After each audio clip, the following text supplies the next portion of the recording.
सावरेतील वनस्पतीपासून झाडे झुडपे वनस्पतीपासून या जमिनीवर निघणाऱ्या जे काही वस्तू आहेत, वनस्पती आहेत, झुडपे आहेत, झाड आहेत, विविध प्रकारच्या झाडापासून विविध प्रकारची औषधी मिळते.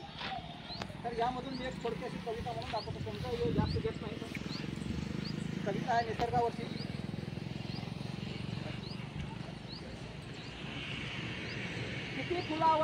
किती फुलांवर हक्क सांगतात त्यांना जन्म देणारी झाडं, किती फुलांवर हक्क सांगतात त्यांना जन्म देणारी झाडं, वाहता वारा वसूल करतो का दर महिन्याचं भाडं? भाडं का घेतो का? भाडं घेतो, मागतो का आपल्याला काही? हवा वाहण्याचं नाही, हा निसर्ग. वाहता वारा वसूल करतो का दर महिन्याचं भाडं? लिटरभर पाण्याचा काय भाव सांगते नदी, लिटरभर पाण्याचा काय भाव सांगते नदी, किती ॲडव्हान्स मागता ढग पाऊस पडण्याच्या आधी. निसर्ग कधी आपल्याकडनं काही मागितलेलं आहे का? आपण त्याचा उपयोग घेतो, निसर्ग नाही. निसर्ग काही उपयोग घेतलेला आहे का? निसर्ग हा कोणाच्याही सानिध्यात नाही, आपण निसर्गाच्या सानिध्यात आहोत. किती हत्ती दात पडल्यावर आपलाच हस्तिदंत विकतात. त्यांनी स्वतः दात पडल्यावर विकलेला बघितलं का तुम्ही? नाही. क्वचित मावेल तेवढंच खावे हे पक्षी कुठून शिकतात? पक्ष्यांनी घाटोडं बांधून गेलं, अन्न भागलं किंवा घर बिल्डिंग झाडं वगैरे काही बांधलेलं आहे का? वन्य प्राणी आणि मुख्य जनावरांनी नाही.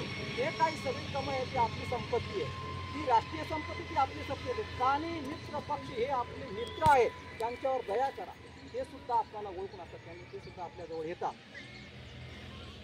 किती हत्ती दात पडल्यावर आपलाच हस्तिदंत विकतात, क्वचित मावेल तेवढेच खावे हे पक्षी कुठून शिकतात. कापताना झाडाचा बुंदा तो घामाघूम झाला, ये जरा बस सावलीत झाडातून आवाज आला. आपण कुठं बसलोय? झाडाखाली. आपण त्या झाडाची ज्यावेळेस आपण कापतोय, आपल्या उपयोगासाठी गरजासाठी भागतो, त्यावेळेस काय होतोय? आवाज येतोय. त्यावेळेस आपण सुद्धा झाड कापताना घामाघूम होतोय. मग तो कापताना झाडाचा बुंदा तो घामाघूम झाला, ये जरा बस सावलीत झाडातून आवाज आला. प्रकाश दिला म्हणून सूर्य कधीही घरी लाईट बिल धाडतोय का? हा सूर्यनारायण आहे. तो निघाल्या निघाला अंधार नाहीसा होतो. अंधार नाहीसा झाल्यानंतर तो कधी बघ मी एवढा प्रकाश दिले, कधी लाईट बिल आले का आपल्याला? कधी रविवारची सुट्टी घेऊन टाकून जगात अंधार पाडतोय का? पाहिजे ऐकू आहे, आधी घडलंय नाही, पुढे घडणारही नाही. पुन्हा प्राण्यांविषयी सांगतो.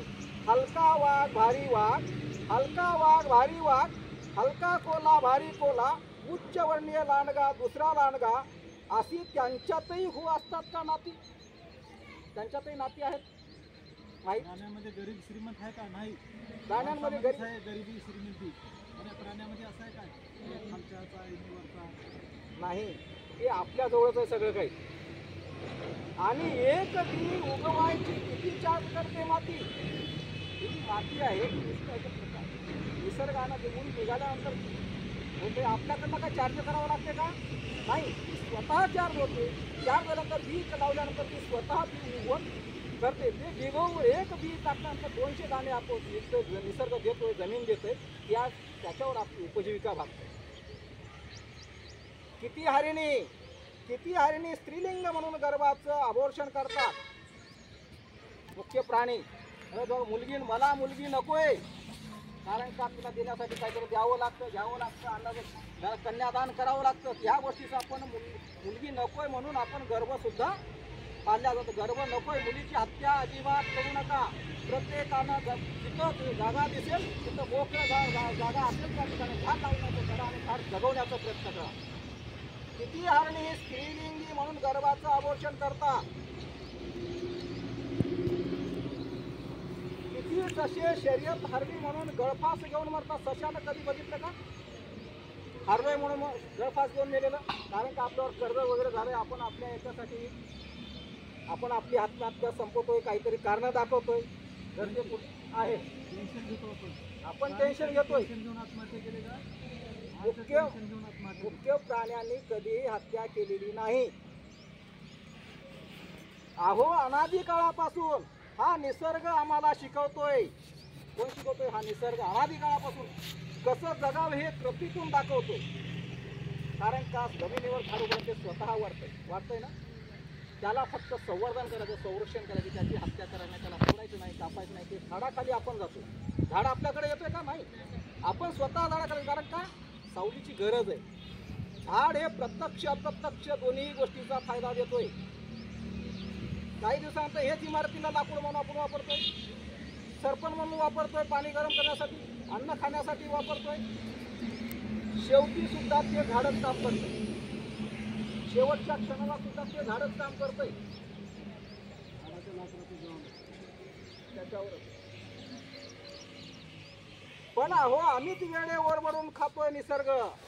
कोण खातोय? आपणच. आपण निसर्गाचं हे करतो, निसर्गाचं नकोय. ओरबडून खायचं नाही, कारण का ते असेल तर आपण आहोत, आपण असेल तर ते आहे. आम्हीच आहोत. खुळे कधी कळेल आपल्याला? आपल्यामुळे नाही निसर्ग, आपल्यामुळं निसर्ग नाही. आपण आहोत निसर्गामुळे, आपण आहोत निसर्गामुळे.